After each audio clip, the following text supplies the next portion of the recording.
Good evening and welcome to Cronkite News on Arizona PBS. I'm Marcella Bayeto. And I'm Jordan Elder. Thank you for joining us.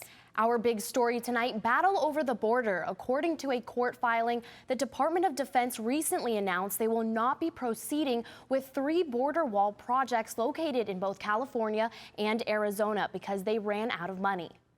This coming after the DoD diverted $3.6 billion earlier this month from military construction projects to fund added barriers along the southern border.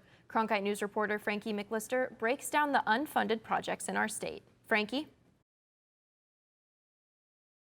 In February, President Trump declared a national emergency in order to take funds from other projects and agencies and use it to build a brand new border wall.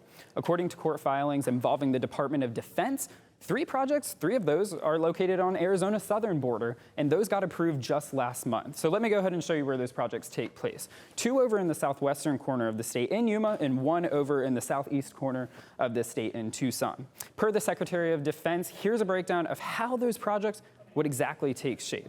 Originally, the DoD had a contract with the U.S. Army Corps Engineers for $400 million, which would have added an additional 20 miles of a border barrier. And after contract negotiations, USAC found there wasn't enough money to take on these 3 projects. Cronkite News, we reached out to the Department of Defense, and in a statement they told us, quote, given the lack of anticipated savings, the department cannot pursue these 3 additional projects at this time. However, USAC is still on track to complete the original 129 miles of border barrier as requested by DHS and CBP and approved by the Secretary of Defense.